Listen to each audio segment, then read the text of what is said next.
Assalamualaikum Ashish, how are you doing? All good, sir. Okay, today we will be attempting the specimen exam of ACCA. ठीक है, Yes, sir. और हम ये attempt करेंगे 1.5 our में, थोड़ा सा डिफिकल्टी इंक्रीज करने में 1.5 आवर में इसको अटेम्प्ट करेंगे। अच्छा, हम इसमें चलेंगे इस तरह कि मैं सवाल पढ़ूंगा, आंसर आपने ही करना है। ठीक है, आंसर मैं नहीं करूंगा, आंसर आपने ही करना है। Okay, sir. मैं बस आपको थोड़ा सा गाइड करूंगा जहां आप फंस रहे होंगे, थोड़ा सा यहाँ पर। ठीक है, Yes, sir. Okay, basically sir. Answer आपने ही देने हैं। सही है, Okay, sir. ठीक है, स्टार्ट करते Okay. हैं फिर यहाँ पर। क्वेश्चन वन देखें, सेक्शन ए का क्वेश्चन वन। सेक्शन ए में 45 क्वेश्चन होते हैं, एमसीक्यूज। पता है ना आपको, ये एग्जाम फॉर्मेट Yes, sir. देखा है ना? Yes, sir. जी, चलें, सेक्शन ए हम स्टार्ट कर रहे हैं। क्वेश्चन नंबर वन देखें, विच ऑफ द फॉलोइंग में imply terms into a contract. Contract में कौन सी ये चीजों में से, ऑप्शंस में से इम्प्लाई टर्म्स कर सकता है? अब इस पे गौर कीजिएगा, implied terms into contract.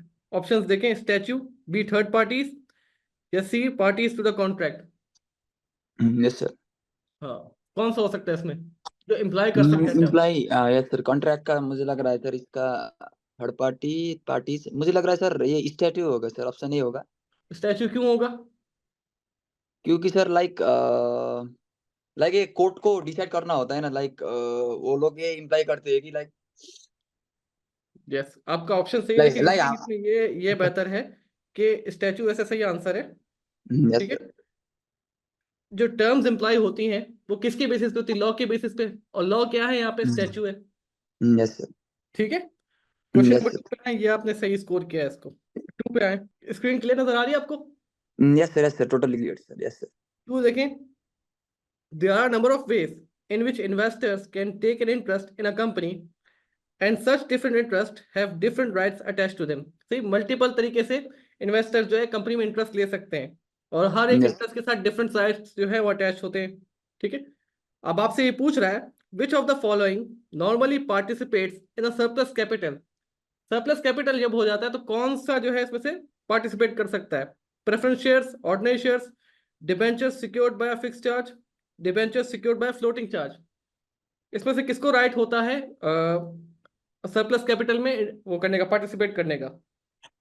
Sir, surplus capital का ये है कि सर मुझे लग रहा है सर, इसका आंसर ऑप्शन बी होगा। क्योंकि वो लोग ऑप्शन ऑर्डिनरी शेयर जो शेयर होल्डर होते हैं, वो लोग ये करते हैं कि लाइक वो लोग अगर at the payment of the liquidation के टाइम पर भी वो लोग लास्ट में अपना पेमेंट पाते हैं। तो इसलिए जी, सर मुझे लग रहा था उसे अगर कोई भी सरप्लस क्रिएट होगा तो उन लोगों को ही मिलेगा। ऑप्शन ए रॉन्ग है, क्योंकि उधर पे फिक्स्ड होता है ना। ठीक है इसलिए जी। ऑप्शन बी मुझको लग रहा है, ऑप्शन बी मोर सुइटेबल होगा सर। जी, ऑर्डिनरी शेयर्स होते हैं जो सरप्लस कैपिटल में पार्टिसिपेट कर सकते हैं आउट ऑफ द थ्री, क्योंकि बाकी सबको पहले ही मिल जाता है उनका। Yes sir. ठीक है, चले, थ्री देखें। ये भी आपने सही किया, ये भी मैं मार्क कर लूँ अपने पास। सही, क्वेश्चन थ्री देखें, in the context of the English legal system, which of the following courts only has civil jurisdiction? सिर्फ सिविल jurisdiction है इन तीन कोर्ट में से, magistrate court, county court, high court. Okay sir, मुझे लग रहा है इसका सिविल के रखा है ना सर क्वेश्चन में, इसलिए ऑप्शन बी राइट होगा। क्योंकि सर ऑप्शन ए दोनों criminal and majorly criminal and minor minor civil इसके बियर करता है, डील करता है जी, option A. Magistrate court. And option C भी दोनों को करता है, क्रिमिनल भी करता हम्म, है और सिविल भी करता है। एंड ऑप्शन बी मुझे लग रहा है सर, वो फुल्ली सिविल ही करता है सर, सिविल जी, केसेस डील करता है। फर्स्ट कोर्ट ऑफ इंस्टेंस होता है सिविल कोर्ट के लिए, सिविल केसेस के लिए काउंटी कोर्ट। Yes sir. ठीक है, करेक्ट है ये भी। आपने पहले यस। अटेम्प्ट तो नहीं किया है ये? लाइन से आपने तीन सही जवाब दिए हैं। नहीं सर, नहीं सर, नहीं sir, I haven't sir, I first time sir, I have got ठीक है, दिस सर। ठीक है, आई ट्रस्ट यू। यस और इतना तो मुझे अपनी टीचिंग पे भी ट्रस्ट है। सर। ठीक है, फोर देखें, in the context of employment law, which of the following is an automatically fair ground for dismissal an employee? Dismissing an employee. Sir ये क्वेश्चन तो बहुत ही कंफ्यूजन है सर, ये मुझे लग रहा है सर ऑप्शन लाइक ये ऑटोमेटिकली फियर बोल रहा है ना sir. Yes. And sir hmm, we study that fear reason, like 5 fear reason for the automatically for dismissing an employee, yes sir। Hmm, then उनमें से सर लाइक मुझको सी तो नहीं होगा सर, सी तो कम्प्लीटली एक्सक्लूड है, ये आंसर नहीं हो सकता hmm, option C. Hmm, option A B and D में थोड़ा सर, थोड़ा कंफ्यूजन है सर, लाइक ऑप्शन डी भी हो सकता है, अगर लाइक लीगल, लेकिन अगर ऑप्शन डी का आप जो है वो लॉ में जाके डीप जाके इशू देखिए कि ऑप्शन डी में इशू क्या आ सकता है।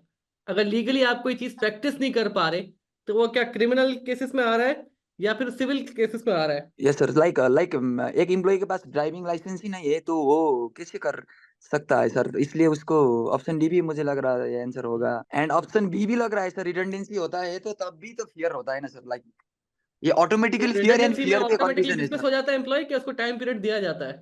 नहीं नहीं सर, उसको टाइम पीरियड दिया जाता है रिडंडेंसी के वक्त, तो मुझे लग रहा है ऑप्शन बी तो नहीं होगा इस वजह से। ठीक है, तो अच्छा ये भी ऑप्शन, बहुत अच्छी अप्रोच है, आप ऑप्शंस माइनस करवा रहे हैं। Option B yes sir. और ऑप्शन सी हमने डिटरमाइन कर लिया कि गलत है। आंसर अब आ रहा है डी और ए के बीच में। अब मोस्ट यस सुटेबल सर, देखें, मोस्ट सुटेबल देखें। अनऑफिशियल इंडस्ट्रियल एक्शन भी हो सकता है अगर वो किसी एक ऐसा उसने काम कर दिया है जो कि इंडस्ट्री में बहुत ही बुरा माना जाता है, अनऑफिशियल एक्ट है। Yes sir, yes sir, option A और डी में सर कंफ्यूजन है, तो सर मैं go with option gut feeling here, gut feeling क्या कह रही है। लीगल प्रोहिबिशन, अगर ये सर मुझे ऑप्शन डी होगा, ऑप्शन डी हो सकता है, अगर वो legal prohibition related to employ क्या कहता है, तो रिलेटेड टू एम्प्लॉय, एम्प्लॉय के एम्प्लॉय के रिलेशन में अगर वो लीगल प्रोहिबिशन होता है तो मुझे लग रहा था डी, डी होगा। अगर वो एम्प्लॉय के रिलेशन नहीं है, एम्प्लॉय उस पर रिलेट नहीं है यार किसी हमने और। ऐसा क्वेश्चन किट में भी किया है, ठीक है। यस सर, किट यस में भी सर, किया है, वहां पर जो है वो अनऑफिशियल इंडस्ट्रियल एक्शन को जो है वो गलत कहा है उन्होंने। सही। यस सर, यस सर, उसमें टेकिंग पार्ट का ऑप्शन ना आपको याद होगा कि टेकिंग पार्ट का है। यस सर, यस सर, यहाँ पर टेकिंग पार्ट नहीं लिखा हुआ, यहाँ पर सीधा सीधा लिखा हुआ है अनऑफिशियल इंडस्ट्रियल एक्शन, मतलब पूरा एक्शन ही उसने किया है, एम्प्लॉय ने किया है।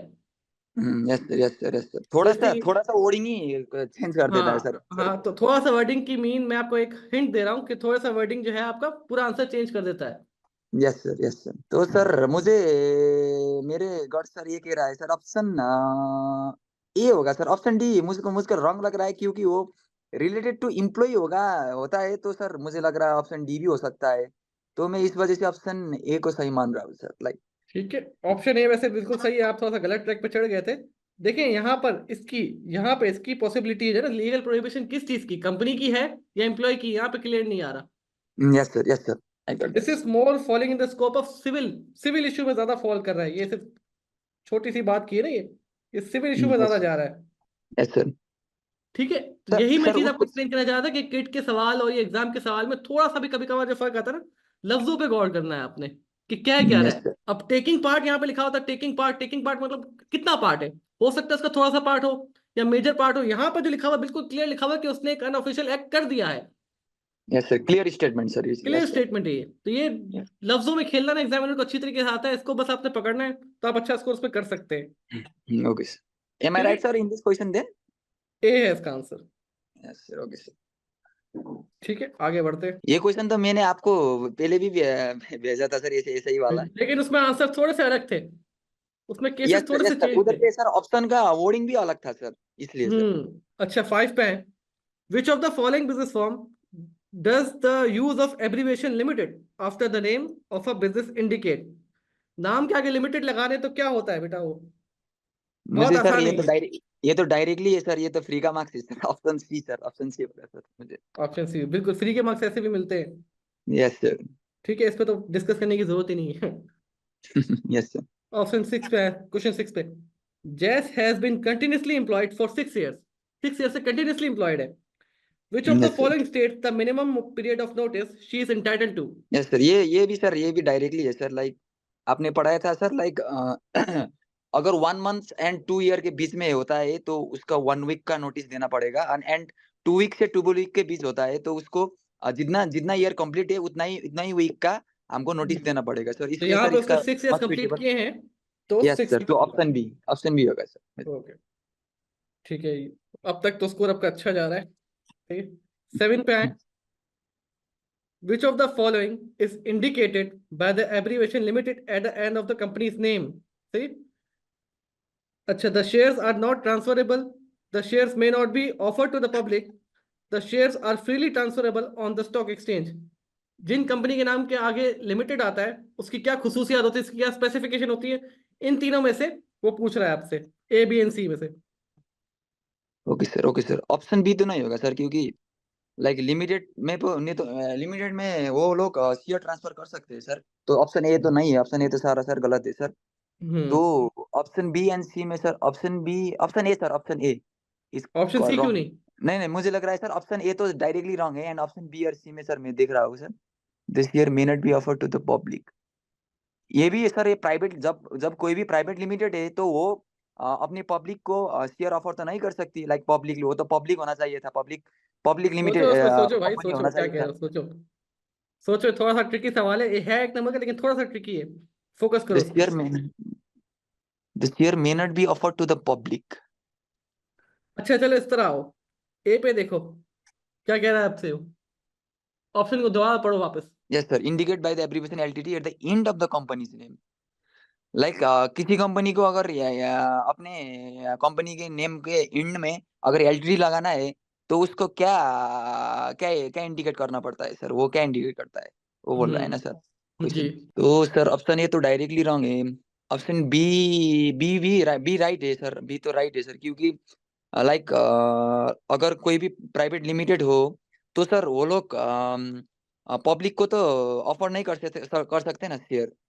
तो मुझे पब्लिक पब्लिक कंपनी तो कर सकता है, पर एलटीडी पब्लिक कंपनी लोग नहीं करते। एलटीडी कौन लोग, प्राइवेट लिमिटेड कंपनी लोग एलटीडी का एब्रीविएशन यूज करते हैं ना। तो इसलिए ऑप्शन बी भी हो सकता है sir. And option C, the shares are freely transferable on the stock exchange. ये तो सर ये मुझको थोड़ा सा लाइक डाउटफुल लगा सर, इसलिए लाइक ऑप्शन बी होना चाहिए था सर आंसर। ठीक ऑप्शन है। C, the share are freely transferable on the stock exchange.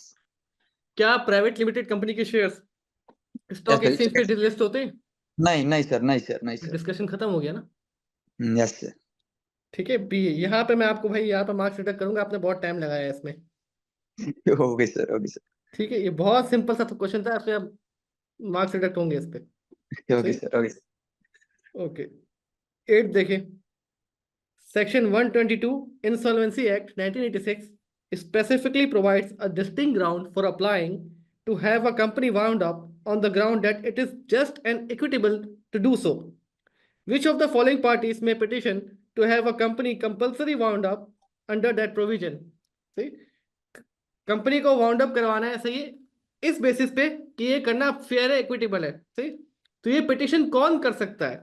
Share holders कर सकते हैं, क्रेडिटर्स कर सकता है, डिबेंचर होल्डर्स कर सकते हैं, या सेक्रेटरी ऑफ स्टेट कर सकता है? Especially this provides the distinct ground for applying to have the company owned up on the ground that is just and equitable, है ना sir? Hmm. Just and equitable हो सकता है कंपलसरी वाइंडिंग अप के लिए। तो किसका कंपलसरी वाइंडिंग अप होता है, ये कौन करवाता है compulsory wind up? Sir what? Members करवाते हैं, ये क्रेडिटर्स करवाते हैं, कौन करवाता है ये? कंपलसरी वाइंड अप, जी। लाइक वो मेंबर्स कोर्ट भी कोर्ट करवा करवाता सकते है हैं, sir, court court court creditors भी करता करवा है। सकते हैं, यहाँ पे कौन आएगा इसमें? इसमें sir compulsory wind up, like अगर क्रेडिटर 750 का डेप्थ से अगर ऊपर उसका डेप्थ है, तो क्रेडिटर भी करवा सकते हैं कंपनी को compulsory wind up. Option C and D तो मैंने नहीं पढ़ा है sir, option C and D तो सरासर गलत है सर। मुझे ऑप्शन बी पे बहुत ही हाई प्रोबेबल लग रहा है sir, like shareholder of the company, option B होगा सर राइट आंसर मुझे लग रहा है। ऑप्शन ऑप्शन बी होगा sir. B final? Yes sir, final sir. Okay. बेटा यहाँ पे आप जो है गलत चले गए थोड़ा सा।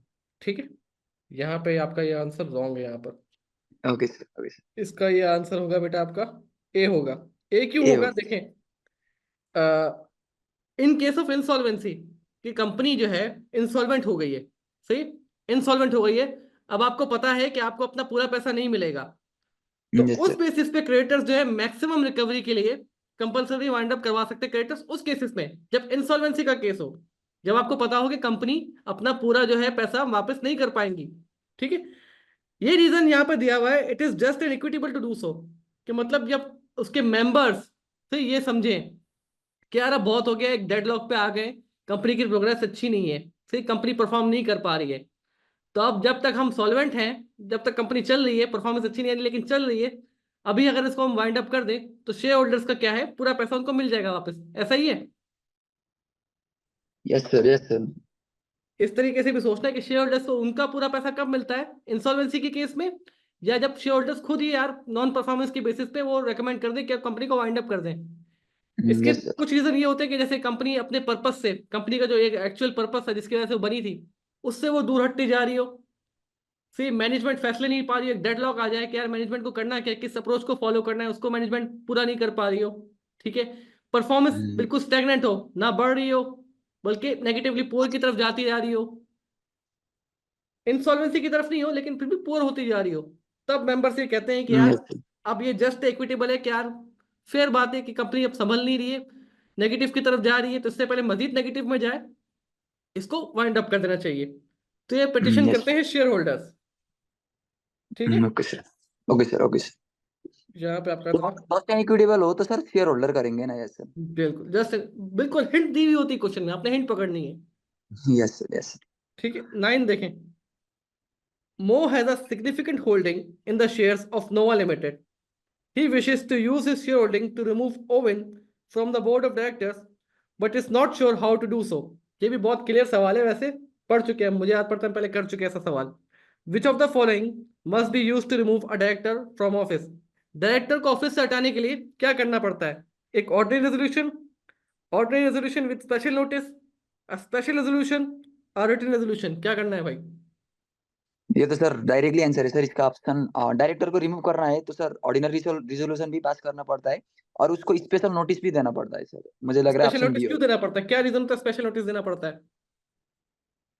लाइक सर, लाइक 28 डेज का उसको स्पेशल नोटिस देना पड़ता है सर। लाइक आपको ये उसका रीजनेबल, लाइक किस रीजन की वजह से आपको रिमूव किया जाए सर, उसका स्पेसिफिकली उसको नोटिस देना पड़ता है उसका उस रीजन का सर। एक चीज इसमें आपने मिस कर दी, आंसर सही है बिल्कुल आपका।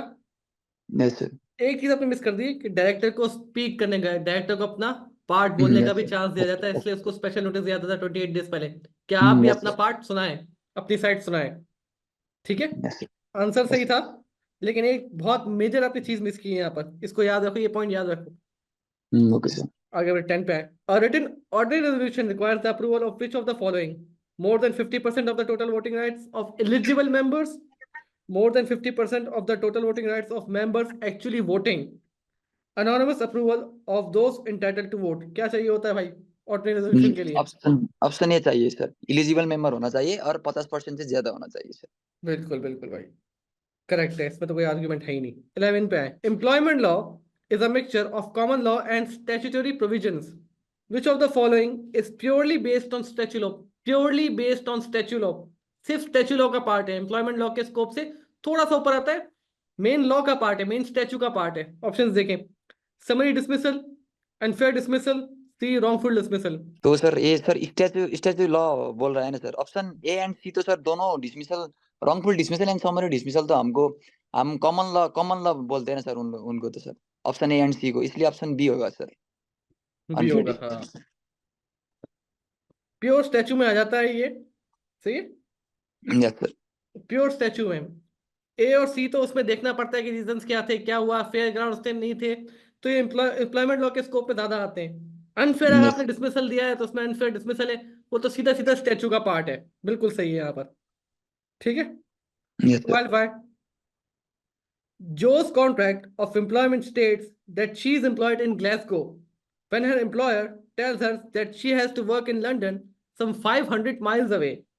Joe immediately resigns. Which of the following may this be considered an example of? भाई हुआ है यहाँ पर कि जो है, जब उसका कॉन्ट्रैक्ट हुआ तो उसे कहा गया आप ग्लासगो में काम करेंगे। ठीक है। Yes sir. अगर लेमैन टर्म्स में अगर हम पूछे यहाँ पे अंडरस्टैंडिंग के लिए, तो जब मेरा कॉन्ट्रैक्ट हुआ आप मेरे एम्प्लॉयर के साथ, तो उसने कहा कि यार आप कराची में काम करेंगे। सही। और जैसे ही मैंने ज्वाइन कर लिया, मेरे एम्प्लॉयर ने मुझे बताया कि आपको लाहौर में, दूसरी सिटी जो 500 माइल्स दूर है, वहां पे काम करना है, तो मैंने यस रिजाइन सर। कर दिया। ठीक है। ये किस चीज की एग्जांपल है? अनफेयर ये तो डिसमिसल सर है, कंस्ट्रक्टिव डिसमिसल है, या समरी डिसमिसल है? ये तो सारा सर कंस्ट्रक्टिव ही हुआ ना सर। उसने कंस्ट्रक्ट कर दिया, उसने ब्रीच ऑफ कॉन्ट्रैक्ट कर दिया सर एम्प्लॉयर ने सर अपने वो बिल्कुल बिल्कुल, ग्लासगो पे वर्किंग करता है। कंडीशन ही चेंज कर दी। Yes sir. ठीक है, ये भी करेक्ट है बिल्कुल। ठीक है। 13 which parties are bound by the terms of the tender when one party submits a tender? Tender submit करवाते टाइम कौन सी पार्टी बाउंड होती है? The person submitting the tender, the person requesting the tender, both parties, या D neither parties? Sir sir tender पे तो sir जो submit करवाता है सर उस वही बाउंड होता है पहले तो। हम्म। लाइक क्यों इसलिए दूसरा ऑप्शन मुझे पर्सन लग रहा जिसको है ऑप्शन ए जिसको होगा सर। जिसको बिड रिसीव हुई होती है वो क्यों बाउंड नहीं होता? Sir what sir? जिसको बिड रिसीव हुई है, एक बंदे ने टेंडर की बिड सबमिट कराई है, तो वो तो जिसको वो invitation bid to treat submit होता है कराई ना है सर। वो बाउंड क्यों नहीं है? वो तो इनविटेशन टू ट्रीट होता है ना सर, ये तो सर बिल्कुल इसलिए। बिल्कुल करेक्ट, ये आंसर सुनना चाह रहा था मैं आपसे। जो टेंडर का इनविटेशन दे रहा है वो इनविटेशन टू ट्रीट कर रहा है कि आप आके मुझे ऑफर करें। आपने बिड यस जमा सर। करा दी, मतलब आपने ऑफर कर दिया। ठीक है, तो यस। आप बाउंड है उससे। 14 है, in the context of contract law, a bid at an auction is which of the following. Bid की क्या चीज होती है? An invitation to bill. Treat, an offer, a counter offer, an acceptance. एक ऑक्शन चल रहा है, उसमें आप बिड कर रहे हो, तो आपकी बिड क्या कहलाती है? तो sir like option C and D तो गलत है sir. Option A and B में सर लाइक अगर अगर वो ऑप्शन ऑप्शन कोई दे रहा है सर उसको तो हम इनविटेशन टू ट्रीट बुलाते हैं सर। पर कोई बीड बीड दे रहा है तो उसको तो हम्म। हम एक तरीके से ऑफर ऑफर बोलते हैं सर। मुझे लग रहा है सर इसका आंसर ऑफर होगा बिल्कुल सर। ऑफर है। फुल फुल मार्क्स लेते जा रहे हो भाई। सर अब थोड़ा आइडिया हो रहा थोड़ा है सा कि मिस्टेक तैयारी हो रहा कितनी है। अच्छी कर ली तुमने। ऊपर थोड़ा सा मिस्टेक हो गया है। होता है, थोड़ा बहुत चलता है अभी। अच्छा भाई देखें, ये थोड़ा सा अच्छा सवाल है, बहुत अच्छा सवाल है ये। Bea injured her eye after failing to close a safety gate on a machine as instructed. She was also not wearing mandatory safety goggles as required by her contract of employment. एक बंदी है यहाँ पर B, उसने machine का safety gate बंद नहीं किया, सही है, और गॉगल भी नहीं पहना जो मैंडेटरी है। ठीक है, उसकी आंख में चोट लग गई। Which of the following is this an example of? Novus actus interveniens, volenti not fit injuria, res इस्पा लोकेटर, कॉन्ट्रीब्यूटरी नेग्लिजेंस। ये क्या है भाई? सर ये तो सरासर volenti not non fit injury है सर। क्यों? लाइक लाइक सर एम्प्लॉयर ने वो तो मैंडेटरी सेफ्टी गर्ल्स लगाने रिक्वायर है सर उसके लिए तो वो बोला था सेफ्टी रूल्स तो उसने प्रोवाइड करा था सर। पर उसने हम्म। जानबूझकर नहीं किया। तो सर ये तो गलत है ना सर इसलिए सर बिल्कुल वो गलत है। एक्सक्लूजन क्लास बन जाएगा सर इसके लिए ये ऑप्शन बी। बिल्कुल बिल है, ऑप्शन बी है। विलिंगली अपने आप को एक्सपोज किया है रिस्क को, यही कॉन्सेप्ट कहता है, सही है। ठीक है, यस सर। ऑप्शन बी यहाँ पे भी मैं अपने पास नोट कर लूँ। ठीक है, 16 पे आए। What is the effect of finding a contributory negligence in the law of tort? Effect क्या होता है भाई कॉन्ट्रीब्यूटरी नेग्लिजेंस का?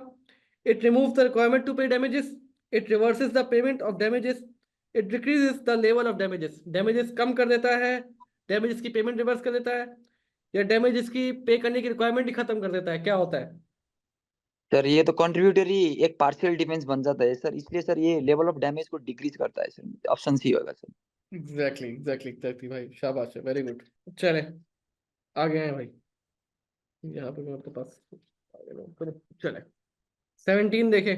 इन the context of English legal system, which of the following courts only has criminal jurisdiction? Criminal jurisdiction.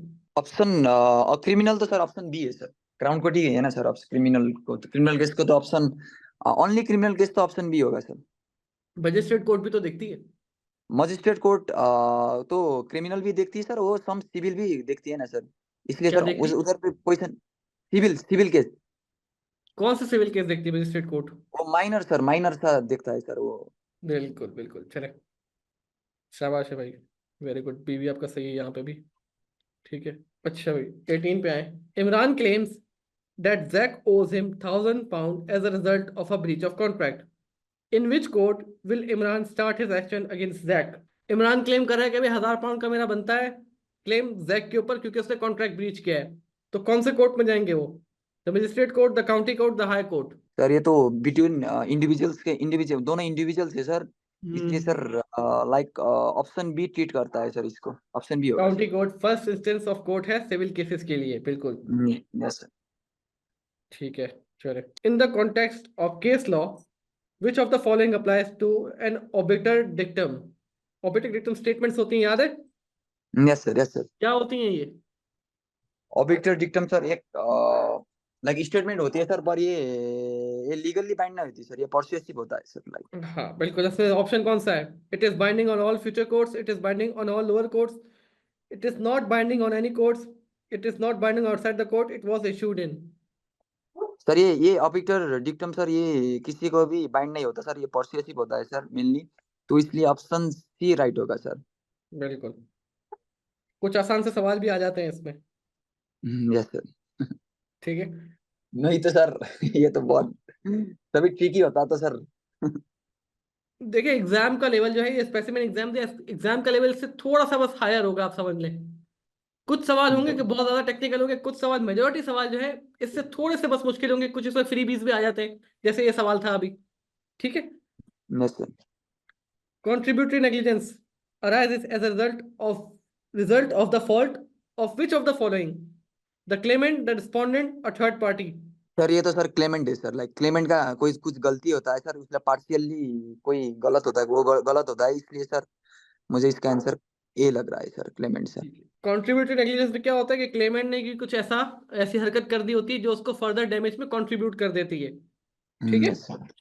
चले 21 देखिए। Ann got trapped in a public toilet due to the lock being faulty, rather than wait for help, she tried to climb out of the window but fell and broke her leg. Which of the following is this an example of? Res ispa liquitor, volunteer not fit injuria, novus actus interveniens, contributory negligence.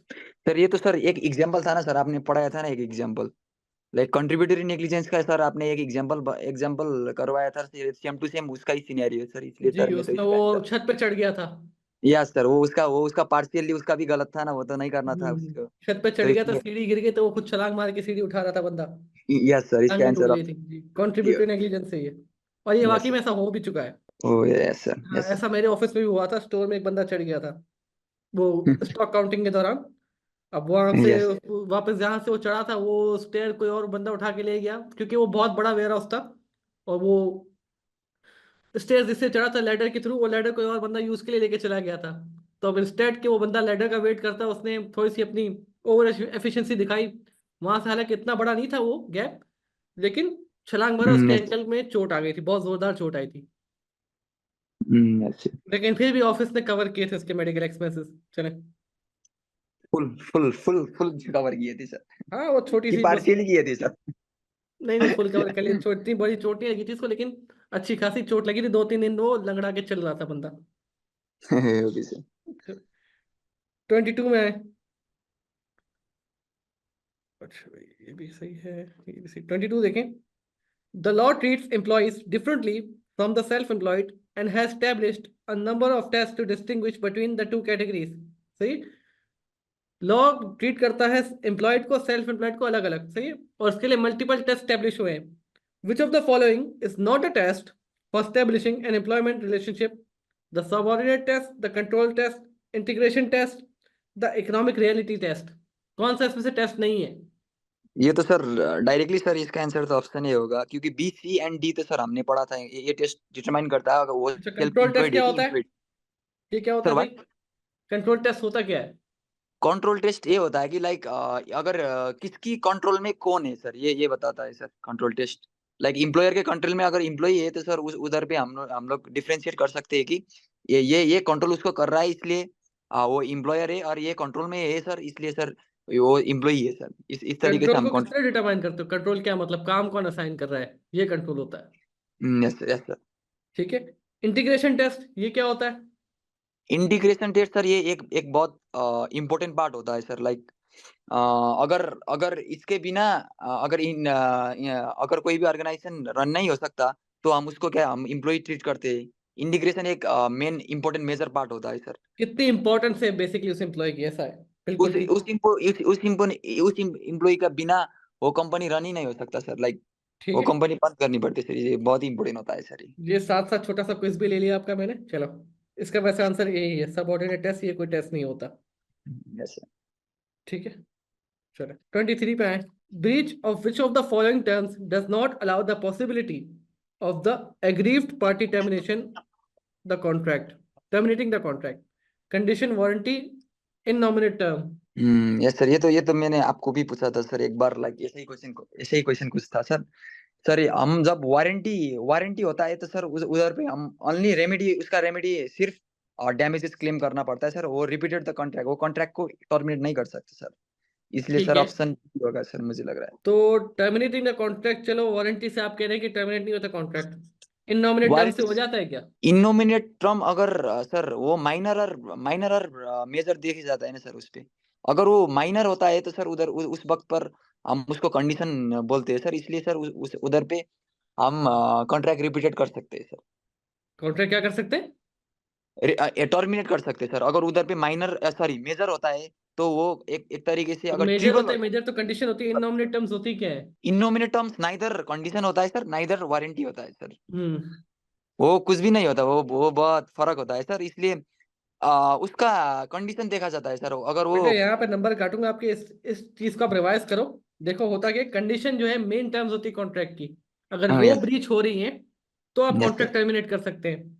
Warranty में warranty में warranty yes में क्या sir. होता है कि damages मिल सकते हैं, छोटी सी चेंजेस हो सकती है, कुछ कंपनसेट किया जा सकता है, लेकिन वारंटी में कॉन्ट्रैक्ट जो है वो वॉइड नहीं होता, टर्मिनेट नहीं होता।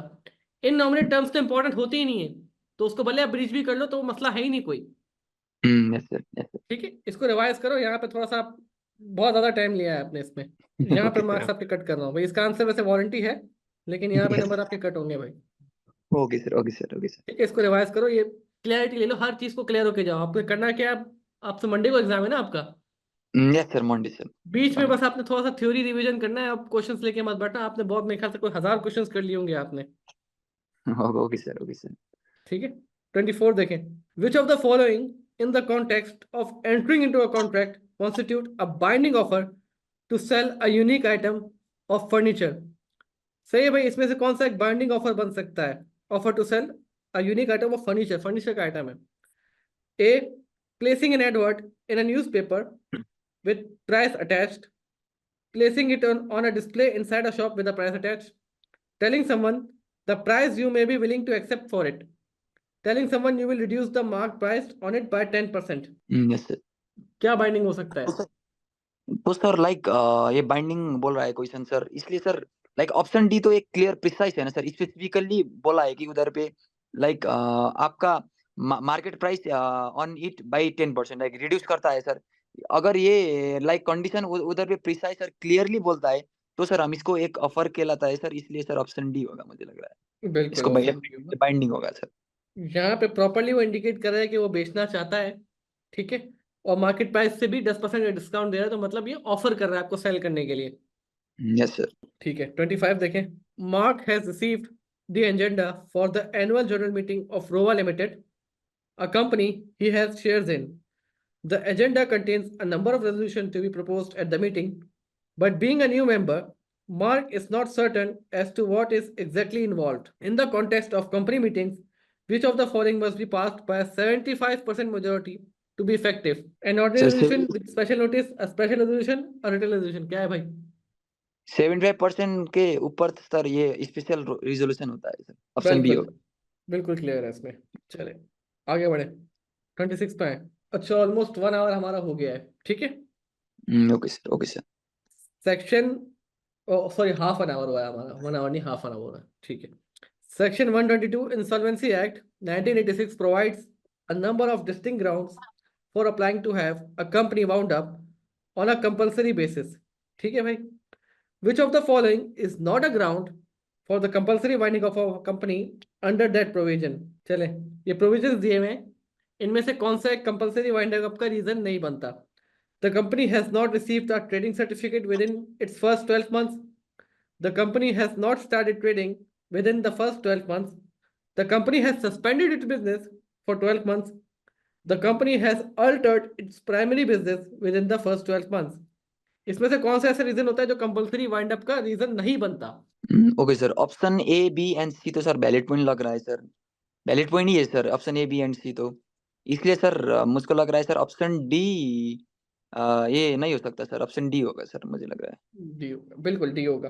भाई अगर आपको ट्रेडिंग सर्टिफिकेट ही नहीं मिला फर्स्ट 12 मंथ्स में, तो ऑलरेडी कंपल्सरी वाइंड अप में चला जाता है। है। Yes sir. कंपनी को सर्टिफिकेट मिल चुका है लेकिन ट्रेड ही नहीं कर रही, ठीक है, तो वो भी रीजन बन जाता है। कंपनी ने बिजनेस सस्पेंड कर दिया, मतलब काम ही नहीं करी, बोली मैं काम ही नहीं करूंगी, तो फिर जाहिर है वाइंड अप करो, काम नहीं करे तो खत्म करो। Yes D sir. इसका आंसर है। 27, एब issued an invitation to tender for a contract and B submitted her terms. Which of the following statements is accurate? A, Abe made an offer which B accepted. Abe made an invitation to treat and B made an offer. both Abe and B made invitations to treat. Abe made an offer and B made a counter offer. क्या है भाई? एब ने issue किया है invitation to tender, सही है, और बी ने अपनी टर्म्स जो है सबमिट की है। तो सर एप एप एप अगर इनविटेशन दे रहा है सर, तो ये इनविटेशन से ट्रीट ट्रीट होगा सर, मुझे लग रहा है। इसलिए ऑप्शन बी एंड सी में सर एक होगा sir. Option B and A and D तो सरासर गलत है सर। तो ठीक है, डी को ही हमने कर दिया। Submitted our terms. ऑप्शन तो बी ने अपने टर्म सबमिट किया है सर, तो वो तो एक तरीके से ऑफर दे रहा है ना सर। इसलिए बिल्कुल मुझे बिल्कुल लगता है बिल्कुल ऑप्शन बी बिल्कुल। होगा। बी ये तो है। सिंपल ऑप्शन का ही सर वो क्वेश्चन था ना सर, आगे वाला, हम्म। वो सही होगा सर। बी है। इसमें आपने बस ऑप्शंस एनालाइज करने थे, खुद ब खुद आंसर इसमें मिल रहा है आपको। ठीक है, 28 में है। चले। In the context of statutory interpretation, which of the following requires judges to consider the wrong which the legislation was intended to prevent? सही है भाई, दोबारा पर सवाल पढ़े, थोड़ा सा कंफ्यूजिंग हो जाएगा ये। In the context of statutory interpretation, which of the following requires judges to consider the wrong which the legislation was intended to prevent? इसमें से कौन सा होता है भाई कि जिस चीज को कानून ने प्रिवेंट करना होता है उस चीज को फोकस करना है यहाँ पर, जिसको लेजिस्लेशन प्रिवेंट करना चाह रहा होता है। The mischief yes। Rule, the literal rule, the golden rule.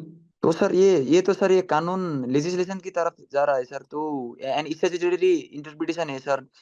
तो सर हमने मिसशिप रूल का डेफिनेशन में ये पढ़ा था कि लाइक अगर कोई भी स्टैट्यू डिसाइड करता है, तो स्टैट्यू को अपना डिसीजन लेता है, तो उसको हम मिसशिप रूल बोलते थे सर।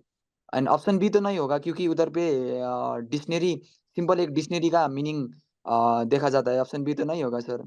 गोल्डन एंड रूल क्या ऑप्शन है? सी भी sir. What sir? Golden rule क्या होता है? Golden rule sir like like preference दी जाता है, प्रेफरेंस दी जाता है सर। ऐसे कि लाइक वो हमने एग्जांपल पढ़ा था ना sir, like standing still is not a crime sir, like that. वो एक केस पढ़ा था ना सर हमने, तो मुझे लग रहा है सर ऑप्शन ए होगा सर इसका आंसर, लाइक। ऑप्शन ए ही है, मिस्टिफ रूल है इसका। Yes sir. ठीक है, 28 यहाँ पे भी मार्क कर दूं मैं। बिल्कुल सही किया है 28। चले आगे, 29 देखें। It is not unusual for some company investments to carry cumulative dividend rights. Which of the following statements about the declaration of cumulative dividends is correct? They are not paid until profit reaches a certain percentage. They are paid in the form of a bonus issue. They are paid out of capital. They are paid when profits are available for that purpose. Cumulative dividends क्या होते हैं? Cumulative sir एक सम होता है sir, like first year, second year, third year, like ये cumulative होते जाता है, उसको पे नहीं करते, उसका वो डिविडेंड ड्यू होता है, और वो लोग वो सम से एक ही बार उसको पे किया जाता है सर, लाइक। ठीक है, तो इसमें से आंसर में कौन सा लग रहा है आपको ये? Declaration of the cumulative is correct, they are not paid on profit reach, they are paid out of they are paid on the profit. Option D होगा सर। लाइक डिविडेंड तो सर हम जब प्रॉफिट अवेलेबल है, तो sir हम उस वक्त dividend declare करते हैं ना सर। लाइक ये तो बिल्कुल हमने पहले पेपर में भी पढ़ा था सर, मुझे ये बिल्कुल स्पेशल। बिल्कुल बिल्कुल। और ये होता किस पे, कम्युलेटिव डिविडेंड किस पे मिलता है? सर ये सर व्हाट? कम्युलेटिव डिविडेंड्स का राइट्स कौन सी इन्वेस्टमेंट में मिलता है आपको? लाइक सर ये क्यूमुलेटिव एंड नॉन क्यूमुलेटिव होता है सर, ये प्रेफरेंस, लाइक प्रेफरेंस शेयर को मिलता है सर। बिल्कुल बिल्कुल बिल्कुल correct, 100% correct. 30, which of the following statements in relation to effective consideration is correct? It must be both adequate and sufficient. It must be adequate but need not to be sufficient. It must be sufficient but need not to be adequate. चले भाई। Yes sir. इसका sir like आपने पढ़ा था sir, ये sufficient होना चाहिए, पर ये एडुकेट ना हो तो भी चलेगा सर, ये सफिशिएंट तो होना मतलब क्या चाहिए। होता है सफिशिएंट हो बट एडुकेट ना हो? एडुकेट मतलब सर इक्वल ना हो, वो भी चलता है सर। इक्वल होना बिल्कुल होना बिल्कुल। इक्वल दोनों। जैसे कि आप अपने दोस्त को, सही है, आपका दोस्त आपको कहता है कि यार आशीष आपको जो है F4 90% पे क्लियर हुआ है, तो आप मुझे F4 में इस सब्जेक्ट में हेल्प करें। यस तो सर। एक तो कंडीशन ये हो सकती है कि आप उससे पैसे मांगे भाई, आप उससे बोले कि भाई ये पार्ट आपको पढ़ाना है तो उसके मैं आपको इतने 1000 चार्ज करूंगा। तो ये इक्वल एडुकेट कंसिडरेशन मिल गई आपको, सही, सफिशिएंट भी है एडुकेट भी है। क्या आप उसको यस टॉपिक पढ़ा रहे हो और उसको चार्ज कर रहे हो, यस सर। और उसकी जगह आप उससे कहते हो कि यार चलो मैं ये टॉपिक तुम्हें पढ़ा दूंगा, मुझे एक अच्छी सी जगह पिज्जा खिला दो या बर्गर खिला दो एक। Yes sir. तो क्या है, आपने उसको एक बहुत इंपॉर्टेंट टॉपिक पढ़ा दिया F4 का, लेकिन बदले में आपको सिर्फ एक बर्गर मिला। तो सफिशिएंट तो है, पेट तो भर गया आपका, लेकिन बराबरी का नहीं है, एडुकेट नहीं है, लेकिन कंसिडरेशन माना जाता है वो। और सर कुछ मॉनेटरी वैल्यू हो उसका, यस सर। कुछ मॉनेटरी वैल्यू हो उसका। हाँ, कुछ कुछ मॉनेटरी वैल्यू का तो है ना, बर्गर तो है, थोड़े बहुत पैसे का तो आता है यस ना यार। यस यस यस, उसका ये कंडीशन, सफिशिएंट का कंडीशन ये भी अगर आप उसको सबसे बड़े 5 स्टार में लेके जाके बर्गर खिलाने का बोलो तो वो अलग बात हो जाएगी, वो फिर कंसिडरेशन बराबर हो जाएगी, एडुकेट हो जाएगी फिर वो। ठीक है। यस सर, यस चल- sir, yes got it sir. चले, सी है इसका आंसर। चले 31 देखें। इन the context of the English legal system, which of the following defines the ratio decidendi of a judgment? The decision in a previous case, the facts of the case, the legal reason for deciding the case, the future application of the case. चले भाई। तो sir ये तो इसका तो definition है sir, like the legal reason for deciding the case, इसका definition है ये सर लाइक। फ्री भी होते हैं कुछ कुछ तो सवाल इसमें। Yes sir. Sir real exam में भी होता है क्या सर ऐसा? जी। रियल एग्जाम में भी तो कुछ फ्री हाँ, मार्क्स कुछ होता है सवाल क्या होते सर? हैं इसमें, कुछ सवाल वो ऐसे ही बस बच्चों को पास करने के लिए दे देता है। ओके सर, ओके सर, ऐसे होते हैं, ऐसे सवाल फ्रिक्वेंटली आते हैं, मतलब आपको 10-20 मार्क्स ऐसे अक्सर मिल जाते हैं। ओके कुछ सर, टाइम ओके। में मैंने देखा था कि यार एक आज से कुछ साल पहले का टाइम गई थी जिसमें पासिंग रेशियो जो है वो वैसे नॉर्मली F4 का 70 to 80% के बीच में होता है, उसमें 55% पे चला गया था। ओके, यस सर, यस तो रिसेंट टाइम से रिसेंट डेकेड में वो सबसे ज्यादा कम पासिंग रेशियो था। तो उस वक्त हो सकता है सर। एग्जाम लॉ में का, कुछ लॉ खराब होगा मूड में सर, हो। लॉ का। जी, लॉ का 55 सर, वो तो बहुत ही डाउन है सर। बहुत डाउन है, इसकी जो कंपेरेटिवली 70 to 80 के बीच में होता है वो फिफ्टी यस। फाइव पे जाना कुछ आई थिंक 6 या 7 साल पहले ऐसा हुआ था, एक साल में हुआ था। ओ। तो लगता है वो इन्विजिलेटर उस टाइम जो एग्जामिनर था वो बहुत ही खराब उसका साल था वो। ठीक है। इससे पहले भी ये लॉ का एग्जाम जो है अब थोड़ा सा इजी हो गया है। जब ये रिटर्न फॉर्म में होता था ना तभी बहुत डिफिकल्ट होता था, इतना आसान नहीं था। ओ, तभी पेपर बेस्ड होता था सर सब। जब पेपर उस बेस्ड वक्त। होता था और रिटन फॉर्म में होता था, सही, उसमें एमसीक्यूज हम्म। नहीं होते थे। आपको लॉ के स्टैट्यूज की प्रोविजंस वगैरह ये सब चीजें डिफाइन करनी पड़ती थी। सब्जेक्टिव होता था सब सर। हाँ, तब तो ऐसा होता था कि आप जो है वो खाली ऑप्शन सेलेक्ट करके आप बच नहीं सकते। आपने देख लिया कि भाई हाँ ये जो है वो इसकी लीगल रीजनिंग है, उसके साथ भी आपको उसका एक डिफाइनिंग टर्म्स लिखने पड़ते थे क्यों है। जैसे कि हमने ओ। भी ये मार्क किया कि मिस्टिफ रूल यहाँ पर आंसर होगा, तो मिस्टिफ रूल यस के सर। साथ आपको सारे रूल बताने पड़ते थे। ओ नाइस, यस सर, यस तो सर, वहां गॉट पे इजी वे आउट नहीं था। इट। यस ठीक है, यहाँ पे तो बचत हो जाती है फिर भी कभी कभार। सर। Dan has been, अच्छा 32 देखें।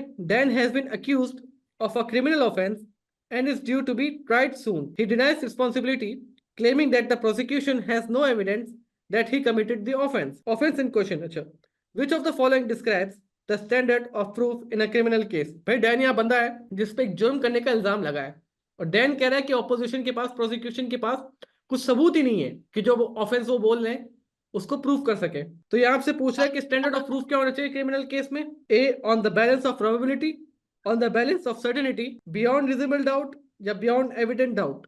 सर ऑप्शन सी होना चाहिए सर, क्रिमिनल केस के लिए हम बियॉन्ड रीजनेबल डाउट होगा सर। ऑप्शन ए तो बिल्कुल सर सिविल केस के लिए है, तो ऑप्शन सी होगा सर इसका आंसर। ये बिल्कुल तो बिल्कुल, डायरेक्टली बियॉन्ड, डायरेक्ट आंसर होगा सर। बियॉन्ड रिजनेबल डाउट बिल्कुल फ्री भी दिया है यहाँ पर, ये किट यस में साफ साफ लिखा हुआ है। सर, एक होता है बर्डन ऑफ प्रूफ एंड एक होता है standard of proof, yes sir.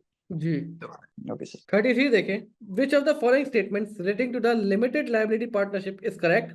They are limited to a maximum of 20 members. They must have a minimum of 2 members. They must have at least one unlimited member. उधर पे तो sir maximum कोई भी limit नहीं है, option A तो sir गलत हो गया है सर। एंड ठीक है। ऑप्शन सी तो लिमिटेड पार्टनरशिप में होता है, लिमिटेड लाइबिलिटी में तो नहीं होता, लिमिटेड लाइबिलिटी पार्टनरशिप में तो नहीं होता है, तो ऑप्शन बी लग रहा है सर मुझे, आंसर ऑप्शन बी होगा सर। ऑप्शन बी है बिल्कुल। 34 पे है। हो subscribed for some partly paid up shares in Low Limited, the company has not been successful, and Ho has been told that when Low Limited is liquidated, he will have to pay the amount remaining unpaid on his shares. However, he is not sure whom to pay, whom such payment should be made. In limited liability companies, shareholders are liable to which party for any unpaid capital? चले भाई, बहुत अच्छा सवाल है, ये भी अच्छा सवाल है। The creditors, the directors, the company, the liquidator. The company has been chosen who has been told that sir in limited. भाई ये समझो आप कि उसने शेयर्स लिए, शेयर्स पार्टली पेड है, सही, शेयर्स उसने लिए, उसकी पार्ट पेमेंट उसने कर दी, कंप्लीट पेमेंट नहीं की है। अब जब कंपनी लिक्विडेट हो रही है तो उसको पेमेंट किसको करनी होगी? वो उसको सर लाइक, अगर सर एक बार आप फिर से समझा सकते हो सर? देखिए पार्टली पेड अप शेयर्स है, सही। शेयर्स ओके आपने सपोज करें कि आपने 80 रुपीज के शेयर्स हैं एक, और आपने 10 शेयर्स लिए हैं, ठीक है। यस यस आपको पेमेंट करनी थी 800 की, यस सर। आपने भी फिलहाल पेमेंट की है 600 की, 200 आपका बैलेंस है, और कंपनी अब जा रही लिक्विडेशन में। तो बैलेंस आप किसको पे करेंगे? वो तो सर कंपनी को ही पे करेंगे ना उसको यही तो पूछ डायरेक्टली। रहा है आपसे।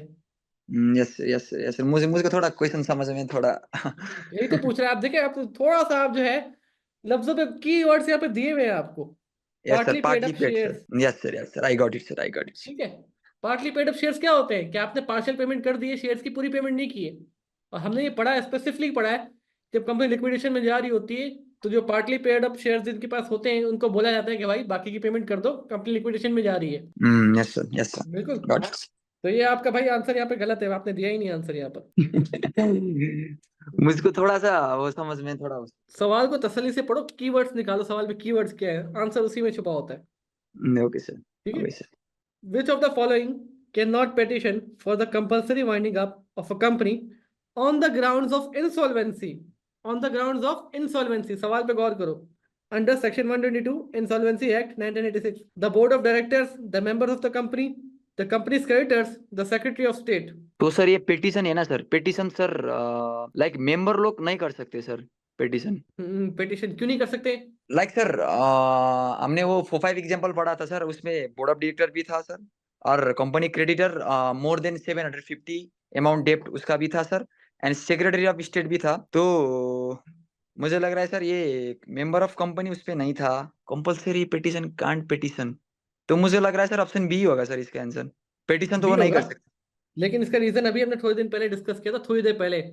जब जस्ट एंड इक्विटेबल हो यस सर यस सर तो मेंबर्स कर सकते हैं, बाकी कोई नहीं कर सकता। लेकिन जब यस सर। इंसॉल्वेंसी आ जाए कि यार कि मेंबर्स को उनका पैसा, क्रेडिटर्स को उनका पैसा पूरा नहीं होना, तो जब स्टेट होती है ना, लॉ कहता है कि सबसे पहला इंटरेस्ट देखा जाए इंसॉल्वेंसी केस में क्रेडिटर्स का। क्या जिन्होंने यस सर बाहर से जिनका पैसा बनता है, बाहर वाले मेंबर्स नहीं, बाहर वाले हैं, उनका पैसा पहले मिले।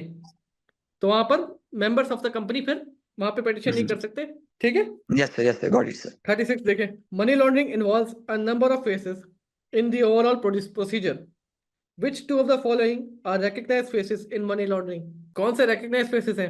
Relocation, layering, integration, distribution. तो सर फेजेस 3 होता है sir, placing, layering and integration होता है सर। तो इधर पे ऑप्शन 2 एंड 3 है, तो ऑप्शन सी होगा सर, 2 एंड 3 ऑप्शन सी में है सर। बिल्कुल बिल्कुल। चले भाई 37 पे है। Which of the following are automatically unfair grounds for dismissing an employee? 1 देखें, engaging in trade union activity. 2 देखें, constructive dismissal. 3 dismissal on transfer of employment to a new undertaking. 4 देखें, redundancy. तो सर कोई 1 तो होगा, अगर अगर वो ट्रेड यूनियन एक्टिविटी में अगर इंगेज हो रहा है तो उसको तो हम ऑटोमेटिकली अनफेयर तो नहीं बोल सकते उसको, वो तो ऑटोमेटिकली अनफेयर होता है, वो तो फेयर रीजन नहीं है सर। तो ऑप्शन 1 तो होगा, एंड ए एंड डी में एक आंसर होना चाहिए।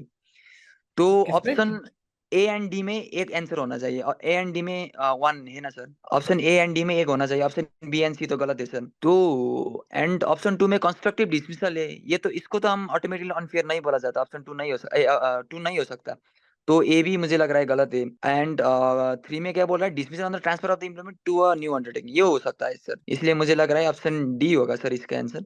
चले, ऑप्शन डी तो सही है। अच्छा मुझे बताएं कि ये चीज होती क्या है, dismissal on transfer of employment to a new undertaking, ये क्या चीज है? Transfer to new undertaking like like अगर एम्प्लॉय में लाइक अगर एम्प्लॉयमेंट को अगर क्या बोलूं सर, लाइक क्या हुआ? Dismissal on transfer of employment to a new undertaking, like अगर ये अनफेयर तो होता है सर, ये ऐसा है सर, ये लाइक कुछ न्यू एम्प्लॉयमेंट आ गया है सर, अपनी कंपनी में एक न्यू एम्प्लॉयमेंट आ रहा है सर। तो सर हम पहले का जो एम्प्लॉयमेंट था उसको हमने डिसमिस कर दिया, क्योंकि हमको वो न्यू इम्प्लीमेंट आ गया, उसके उसके रिप्लेस पे। मैं समझाता हूँ। देखिए ऐसा होता है किसी कंपनी में, ठीक है, यस सर एक मैनेजमेंट आती है, मैनेजमेंट चेंज होती है, सही। एक प्राइवेट लिमिटेड कंपनी समझ ले है क्या है, सही। वो प्राइवेट लिमिटेड कंपनी कोई और बंदा खरीद लेता है, आपके ओनर से, आपके बॉस से कोई खरीद लेता है, सही। तो नई यस सर यस मैनेजमेंट आती है। अब यस नई मैनेजमेंट आती है, वो अगर सब बंदों को निकाल देती है, ठीक है, कि सारे जो पुराने एम्प्लॉयज होती है बोलती है, सब आप जाओ घर पे जाओ और मैं नए एम्प्लॉयज अपने रखूंगा। तो क्या ये फेयर है? ना सर फेयर नहीं है सर। तो यही तो चीज यहाँ से पूछ रहा है, dismissal on transfer of employment to a new undertaking. Yes sir. ठीक है, ये होती है कि मैनेजमेंट नहीं आ जाना। ओ ओके सर ओके सर। अगर इस केस में अगर उस बंदे को अपने एम्प्लॉयज लाने भी है, नई टीम लानी है, तो पुराने एम्प्लॉयज को नोटिस देना चाहिए कि यार आप, मैं नई टीम लाऊंगा, ये ना आपका 30 डेज का या 6 वीक्स का नोटिस है, आप अपना देख लें, मैं नई टीम ला रहा हूँ। Yes sir. ऐसा नहीं हो सकता कि एक दिन कोई नया बॉस आ जाए, बॉस की सीट पे बैठे और बोले आप सब लोग घर पे जाए, कल से आप नहीं आइएगा। ये चीज नहीं हो सकती। Okay sir, got sir. तो उसमें भी आपको भाई 1 नंबर मिलेगा, 2 मार्क्स का 1 नंबर मिलेगा, ठीक है। चले। मैं एक्सक्लूड करके सर राइट राइट कर दिया इसका सर। हाँ, ये आपने तुक्का लगाया यहाँ पर। Yes sir, yes sir. 38 पे आए। इन the context of the law of agency, an agent will not be liable for a contract in which of the following instances: where the agent fails to disclose that they are acting as such, where the agent intends to take the benefit of the contract and does not disclose they are acting as an agent, where the agent acts on their own behalf although claiming to be an agent. चले भाई। Agent will not be liable for in which of the following instances? Agent liable ना हो सकता है sir. Option A, where the agent fails to disclose that they are acting as such। क्यों? क्यों भाई क्यों? एक बार सर मैं ये क्वेश्चन, सोचो सोचो। to disclose that they are acting as where the agent on their own behalf although claiming to be an agent be liable for a contract which is the बहुत ही सिंपल सा answer है इसका। मुझे option A पे लग रहा है sir, option ए right लग रहा है सर। लाइक क्यों लग रहा है, मुझे रीजन तो बताओ। An agent will not be liable, अगर एजेंट लायबल ना होता है सर, अगर वो अगर वो डिस्क्लोज, लाइक ऑप्शन ए में ये बोल रहा है where the agent fails to disclose that they are acting as such. तो सर अब वो बता ही नहीं रहा कि वो एजेंट है, तो फिर लायबल किस तरह होगा? हाँ, yes yes sir, yes sir, got it sir. ठीक है, चलो आगे। 39 देखे। The employment right act ERA 1996 sets out remedies in relation to unfair dismissal. Which of the following is not a potential remedy for unfair dismissal under the ERA 1996? Reinstatement, re-engagement, re-employment। इसमें से कौन सा एक potential remedy नहीं है? री employment नहीं है sir, option A and B तो है सर अनफेयर के लिए। ऑप्शन री इंस्टेटमेंट भी कर सकता है या री एंगेजमेंट भी कर सकता है, पर री एम्प्लॉयमेंट तो हमने नहीं पढ़ा है सर, इसलिए ऑप्शन सी तो नहीं होगा सर। लाइक ये तो नहीं होगा डिफरेंस सर। क्या होता है री-एम्प्लॉयमेंट में, इसमें री-स्टेटमेंट में? लाइक सर री इंस्टेटमेंट का मतलब ये है कि लाइक उसको एक सिमिलर, लाइक उसको वही वही सेम स्टेटस पे, वही पोजीशन पे अगर उसको रखा जाता है तो उसका हम बोलते हैं री स्टेटमेंट। एंड री इंगेजमेंट का मतलब ये है कि उसका सिमिलर, सेम वही नहीं, उसका कोई सिमिलर सिमिलर सा वो एम्प्लॉयमेंट का सेम स्टेटस एंड लाइक उसका हम बोलते हैं री इंगेजमेंट सर। इसलिए सर ऑप्शन सी मुझे लग ठीक रहा है, है, ये रेमेडी नहीं होगा सर। ठीक है, तो सी आप कह रहे हैं। Yes sir. सी ये करेक्ट है। अनफेयर अनफेयर डिसमिसल बोल रहा है ना सर, अनफेयर डिसमिसल में हम रीइंस्टेटमेंट एंड रीइंगेजमेंट भी रेमेडी हो सकता है सर। बिल्कुल। देखिए, री एम्प्लॉयमेंट में बेसिकली, री स्टेटमेंट में और री एम्प्लॉयमेंट में एक बेसिक फर्क क्या होता है, बुनियादी फर्क जो है, री स्टेटमेंट में क्या होता है कि उसी जगह उसी पे सेम लेवल पे आपको दोबारा लाया जाए। री यस सर। एम्प्लॉयमेंट में क्या होता है कि रोल भी हो सकता है डिफरेंट, हो डिफरेंट पे हो, सही, डिफरेंट डिपार्टमेंट हो। री स्टेटमेंट सेम जगह पे ही दोबारा आपको लाया जाता है, जिस पोजीशन से आपको निकाला गया है उसी पोजीशन पे वापस लाया जाएगा। Yes sir. री एम्प्लॉयमेंट होता है कि वापस आप उस कंपनी के लिए एम्प्लॉय हो सकता है किसी और रोल पे भी हो। तो अनफेयर डिसमिसल के केसेस में री स्टेटमेंट होती है, री एम्प्लॉयमेंट नहीं होती। Yes sir. ठीक है। 40 पे आए। which two statements are correct in relation to designated members in limited liability partnerships? They must not take part in day-to-day operations of the business. They are responsible for filing the LLP's account. They are fully liable for partnership debts. They have limited liability. कौन से दो statement correct है इसमें, LLPs में? LLP sir designated member बोल रहा है ना सर। जी। तो सर लाइक ये तो डे टू डे ऑपरेशन में तो नहीं होता है सर, वो क्या लोग तो executive sir. What? They must not take part, ये कह रहा है कि डे टू डे उसमें ऑपरेशन में पार्ट नहीं ले सॉरी सकते। Sir, sir option, yes sir, yes sir. तो ऑप्शन ये ऑप्शन टू, ये टू में बोल रहा है ना, ये तो उसका रिस्पॉन्सिबल होता है फाइलिंग करना। बिल्कुल। तो टू तो मुझे राइट लग रहा है, तो बी एंड सी में कोई आंसर होगा, तो ऑप्शन वन तो सारा सर गलत हो गया। ऑप्शन वन क्यों तो गलत होगा? Like sir they must not take part in the day to day activities. Designated member को, डेजिग्नेटेड मेंबर का तो काम होता है ना पार्टिसिपेट करने का। यस सर, यस सर, उन लोगों का काम होता है सर, इसलिए हम्म, ऑप्शन टू तो राइट है। And sir they have limited liability, ये लिमिटेड लाइबिलिटी तो उसका नहीं होता है सर, ये तो गलत है, ऑप्शन फोर भी गलत है। तो सर अच्छा, लिमिटेड लायबिलिटी कंपनी है, सही है, तो उसमें उनका लिमिटेड लायबिलिटी नहीं होगा, आप कह रहे हैं? Sir what sir? ये क्वेश्चन में देखिए, लिमिटेड लायबिलिटी का पार्टनरशिप लिखा हुआ है और आप कह रहे हैं कि उनका लिमिटेड लायबिलिटी नहीं होगा। यस सर, यस सर, उन लोगों का लिमिटेड लाइबिलिटी तो होगा सर, लिमिटेड लाइबिलिटी पार्टनरशिप कह रहा है सर, ये गलत इसलिए है, आपने ऑप्शन सही है इसका आंसर दिया नहीं, आप तो सवाल सही से पढ़ा ही नहीं है, ये गलत है ये। ओके, सही है, लिमिटेड इसका लाइबिलिटी वैसे आंसर पार्टनरशिप। 2 और 4 है। 41 देखो। देखो, आपको पता था, ये आंसर पता था आपको, बस यहाँ यस पे सर, यस सवाल सर। पूछने से आप कंफ्यूज हो रहे हो। Yes sir, yes sir. जब आपने सवाल पूछा तो सर मैं अपने माइंड ही आप को ब्लैंक हो गया। सेकंड गेस नहीं करो। You have done well enough. अपने आप को सेकंड गेस नहीं करो, सवाल को पढ़ो वापस और कर लो उसको सही। सेकंड जी, गेस ओके नहीं करो सर, अपने आप को। ओके चले सर। 41 देखें। The term insider dealing relates to a number of potential criminal offences. Which two of the following are crimes in relation to insider dealing? The encouraging someone to engage in insider dealing, failing to report insider dealing, concealing insider dealing, passing on inside information. इनमें से कौन से दो हैं जो insider dealing में आते हैं, शामिल है? तो सर किसी और को इनकरेज करना तो वो तो होता है, इनसाइडर डीलिंग होता है सर। तो वन तो राइट है सर। एंड ये फेलियर टू रिपोर्ट एंड कॉन्किलिंग तो मनी लॉन्ड्रिंग, मनी लॉन्ड्रिंग की तरफ चला गया सर। एंड ऑप्शन 4 भी राइट है, क्योंकि passing on inside info, like अगर इनसाइड इन्फो पास करना है तो सर उसको भी हम इनसाइडर डीलिंग बोलते हैं। तो सर 1 एंड 4 राइट होगा, तो ऑप्शन बी राइट है सर। बिल्कुल।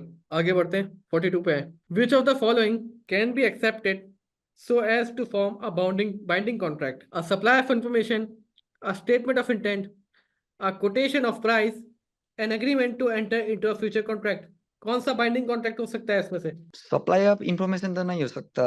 स्टेटमेंट ऑफ इंटेंशन का भी कोई मतलब नहीं है, ए एंड बी तो गलत है सर। और quotation of the price, quotation का मतलब ये होता है कि सर लाइक किसी प्राइस का लाइक ये कितना प्राइस पड़ता है सर, वो होता है ना कोटेशन। एक वो बेसिकली लोग। आप एस्टिमेट देते हैं कि ये चीज हो जाएगी इतने में। Yes sir. तो sir an agreement to enter into the future contract, an agreement to enter into a future contract और कोटेशन ऑफ द प्राइस, अगर प्राइस का कोटेशन दे दे तो वो क्लियरली मेंशन किया है सर, तो मुझे लग रहा है वो ऑफर कहलाता है sir. An agreement to enter into a future contract, future में जाकर अगर एग्रीमेंट करते, फ्यूचर कॉन्ट्रैक्ट के लिए एग्रीमेंट करते तो मुझे तो investment is to form a binding contract. ये तो मुझे ऑप्शन सी लग रहा है सर। लाइक वो क्लियरली स्पेसिफाइज है कि लाइक इसका प्राइस इतना पड़ेगा, तो सर लाइक उधर पे फर्दर नेगोशिएशन नहीं है, तो हम इसको एक तरीके से ऑफर भी बोला सकते हैं ना सर। बिल्कुल बिल्कुल तो बता सकते मुझे हैं, लग रहा है सही है। ऑप्शन सी राइट होगा सर। 42 बिल्कुल सही है, सी है इसका आंसर। Yes sir. ठीक है। 43 पे आए। Contracts are legally enforceable agreements which of the following statements regarding contractual agreement is true?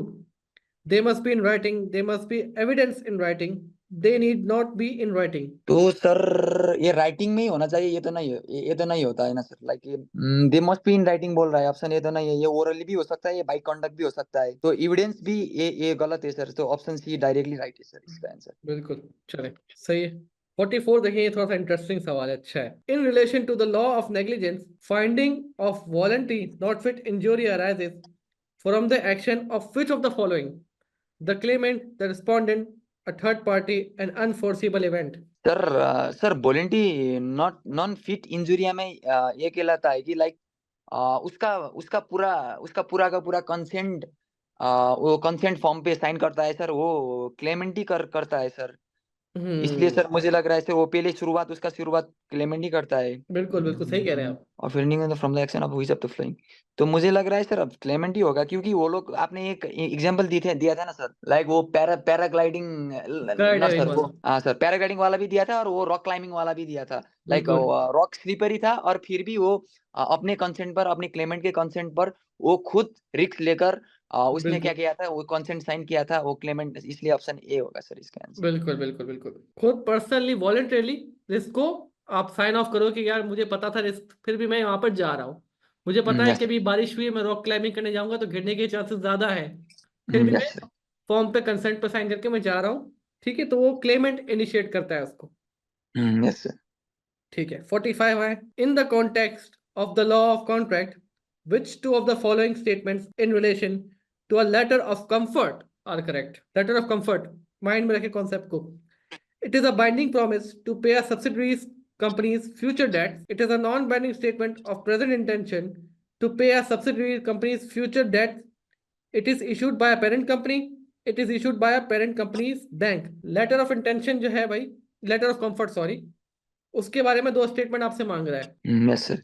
Sir letter of comfort ये होता है कि लाइक पेरेंट एक कंफर्ट जोन क्रिएट करता है सर सब्सिडियरी के लिए, लाइक इसके पास हम भी है, ये बोलता है, पर सर वो सर लीगली बाइंड नहीं होता, वो कॉन्ट्रेक्चुअली बाइंड नहीं होता पेरेंट। इसलिए sir it is non binding statement होता है सर, क्योंकि वो लोग पेरेंट सिर्फ एक कंफर्ट जोन क्रिएट करते हैं सर उस पर, सब्सिडियरी पे। तो इसलिए ऑप्शन 1 गलत है एंड ऑप्शन 2 राइट है सर। एंड सर ये पेरेंट कंपनी ही इशू करते हैं, ये पेरेंट कंपनी का बैंक नहीं करते सर, ये पेरेंट कंपनी ही इशू करते हैं, इसलिए ऑप्शन 3 भी राइट है सर। तो ऑप्शन बी होगा सर आंसर। बिल्कुल बिल्कुल करेक्ट है, सही है। तो सेक्शन ए हमारा कंप्लीट हो चुका है, सही है। Yes sir. तो अब आप जो है उस सेक्शन बी की जो यहाँ पे कंडीशन अजान है हो ना, रही ये है, इसको आप आशीष, ध्यान से पढ़ें। आप एक पूरा क्वेश्चन विजिबल है, yes sir, clearly visible sir. पूरा विजिबल है, टास्क 2 भी विजिबल है, सही है। आप इस सवाल को जो है थोड़ा सा अटेम्प्ट करें, तब तक मैं आपके सेक्शन ए की जो है टोटल वो कर लेता हूँ question answer. Okay sir, okay sir, okay sir. Task 1 task 2 आप जरा पढ़ लें। अब क्लियर नजर आ रहा है आपको? Yes sir, now clear sir. Question and scenario and the question are clear sir now. सही है, yes sir, which of the चले फॉलोइंग पढ़े इसको जरा। And the purpose of the awarding damage for breach of contract. Time हमारे पास कम रह गया है, 15-20 मिनट्स रह गए हैं, ठीक है। Okay sir. अब चैलेंज शुरू हुआ है आपका, पढ़ो उसको जल्दी। टास्क 1 का तो डायरेक्टली आंसर आ गया। करेक्ट। जी आशीष। यस सर, मैं टास्क 3 कर रहा हूँ सर, टास्क 3 का scenario. Yes sir, got it sir. ठीक है, बताएं टास्क 1 का बताएं मुझे। सर टास्क 1 का ये ऑप्शन बी होगा सर। एक they compensate the injured for any financial loss recover हो सकता है सर, इसलिए ऑप्शन बी होगा एक answer. And sir as B. एक एंड ऑप्शन डी होगा सर, क्योंकि सर ऑप्शन डी पर ये बोला है कि लाइक अगर कुछ कॉन्ट्रैक्ट उसको कुछ भी क्लेमेंट को इस पोजीशन में रखना पड़ता है कि वो कॉन्ट्रैक्ट परफॉर्म हुआ होता तो कैसा होता, तो इसलिए ठीक ऑप्शन है, डी राइट है सर। उस पोजीशन में ले टास्क आते कि अगर कॉन्ट्रैक्ट परफॉर्म हुआ होता तो किस यस कंडीशन सर, में होते। टास्क 2 बताएं यस मुझे। टास्क 2 पे sir like mitigate losses sir, ये क्लेमेंट को करना पड़ता है सर, इसलिए it option it lies with the party who supports the bridge. Option A है सर, राइट है सर। ठीक है, और दूसरा? एंड सर दूसरा सर ये डैमेज को रिड्यूस करता है सर, इसलिए ऑप्शन डी होगा सर इसका आंसर, ये बिल्कुल इंक्रीज नहीं करता है। बिल्कुल सही है। अच्छा, सी का बताएं मुझे। तो सर सी का सर मुझे लग रहा है सर सी का लाइक उधर पे ओल्ड इकोनॉमी पर एक डाउन टर्न आ रहा था सर। एंड सर उस वक्त पे लाइक जो एजेड एलटीडी है उसने क्या किया था, उसने 5 मिलियन स्पेंड कर दिया था। तो सर मुझे लग रहा है सर सिनेरियो पढ़ते वक्त मुझे ये लगा कि लाइक उसने कुछ दूसरे कस्टमर को वो सेल कर दिया। तो दूसरे कस्टमर को सेल कर दिया तो वो तो क्लेम नहीं कर सकता ना कुछ भी, अगर वो नहीं करता तो वो क्लेम कर सकता था। उसने अगर उसने सेल कर दिया, सेल कितने में किया है? Sir what sir? सेल की है उसने, शिप सेल की दूसरे कस्टमर को। सेल सर जितना वो पहले पहले कस्टमर से जितना उठा सकता था उतने में ही किया है सर उसको उसने। ठीक है, तो जितना वो एक्सपेक्ट करा था उतना मिल गया है उसको। Yes sir. तो कितने का क्लेम करेगा अब वो? तो सर अब वो कुछ भी क्लेम नहीं कर सकता मुझे लग रहा है सर, बिल्कुल इसलिए सर पाउंड 0 होगा सर इसका आंसर। बिल्कुल, सर जितना उसको अगर बॉब से मिल रहा था उसको, उतना ही यस सर। उसको सेम अमाउंट का दूसरे क्लाइंट से उसको दूसरा क्लाइंट मिल गया। तो जितना यस सर। उसने एक्सपेंस किया था वो भी उसको रिकवर हो गया, और जितना उसका प्रॉफिट मार्जिन एक्सपेक्टेड था बॉब से वो भी मिल गया उसको। Yes yes sir. ठीक है, सर अगर सर इस केस पे सर अगर उसने लाइक कुछ दूसरे कस्टमर से अगर उससे थोड़ा कम पे सेल करता तो सर उसको वो जितना भी डिफरेंस है वो क्लेम कर सकता है ना डिफरेंस वो। अमाउंट का वो भी उसका यस क्लेम करता फिर। ठीक है, yes got it sir, got बिल्कुल इट सही है, बिल्कुल पूरे के पूरे नंबर लिए इसमें आपने। Yes sir. ठीक है, चले ये देखें। Clear, Dan and he formed a partnership 10 years ago। ठीक है, although Claire was a sleeping partner and never had anything to do with running the business. Last year, Dan retired from the partnership. Eve has subsequently entered into 2 large contracts. The first one was with a long-standing customer. Okay sir, got it. Clear है अब ये? Yes sir, clear sir. ठीक है, चले आशीष। आशीष yes sir. जी भाई, हो गया 2 आपका? Yes sir, done. टास्क 1 बताएं क्या है? तो सर टास्क 1 का ये होगा कि सर लाइक वो स्लीपिंग पार्टनर होता है, फिर भी वो फुल्ली लायबल होता है सर पार्टनरशिप के बिल्कुल लिए। बिल्कुल फुल लायबल होता है वो, भले यस स्लीपिंग सर। पार्टनर हो, भले सोता रहे, पैसे देने पड़ेंगे उसको। Yes sir. ठीक है, अच्छा टास्क 2 बताएं। टास्क 2 सर लाइक वो रिटायरिंग पार्टनर है सर, इसलिए सर इसका आंसर ऑप्शन ए होगा सर। क्यों ऑप्शन ए क्यों? क्योंकि सर खैर तो हो उसने गया है। लाइक उसने कस्टमर को ऑप्शन ए में ये बोल रहा है कि he remains liable to new customer who knew he was the member of the partnership unless he declare his withdrawal। Like उसको न्यू कस्टमर को भी वो इन्फॉर्म करना पड़ता है ना सर। लाइक वो अगर उसने न्यू कस्टमर और कुछ किसी भी कस्टमर को लाइक इन्फॉर्म ही नहीं किया तो वो लोग क्या उसको बिलीव पार्टनर करेंगे मतलब। समझेंगे। यस सर, एंड क्वेश्चन में भी ये बोल रखा है कि both believe that Dan will be still a partner in the partner business in the question. Business, बिल्कुल उनकी एक्सपेक्टेशंस थी कि डैन अभी भी पार्टनर है। यस सर, यस सर, इसलिए उनको हो ऑप्शन ए। सकता है डैन के एबिलिटीज पे ट्रस्ट हो। Yes sir, yes sir. बिल्कुल। ठीक है, ये भी सही हो गया आपका। अच्छा, यस सर। ये बताएं इसका। Sir Grape claim the outstanding, sir ये तो तीनों से ही करता है ना सर, वो ग्रेप तो बिल्कुल तीनों से करेगा, पूरी तीन ही लोगों पार्टनरशिप से से। करता है। ठीक है, यस सर। वेरी गुड यार, दो पूरे आपने एमटीक्यू से करेक्ट कर लिए। सही है। तीसरे पे आए, तीसरा तो बहुत इजी है। तीसरा इजी है sir. John, who is 65 years of age, has just retired from his employment with a pension and a lump sum payment of 100,000। सही है, बहुत मालदार आदमी हो गया ये। Yes sir. He is keen to invest his money। वैसे 100,000 pound जो है नेपाल की करेंसी में कितने हुए? सर ये तो बहुत, 1 पाउंड का 165-170 अराउंड होता है सर। अच्छा, तो ये तो बहुत ही ज्यादा हो गया। बहुत ज्यादा हो गया, ठीक है। He is keen to invest his money but has absolutely no knowledge of business or investment। He does not wish to take any great risk with his investment, but he would like to have a steady flow of income from it। He has been advised that he can invest in following range of securities: preference shares, ordinary shares, debentures secured by a fixed charge, debentures secured by a floating charge। Task one आपसे कह रहा है, in relation to the above investment form which is the most secure. सबसे secure कौन सी है भाई? Debenture secured sir by fix charge, debentures secured by floating charge, preference shares या ऑर्डिनरी शेयर्स?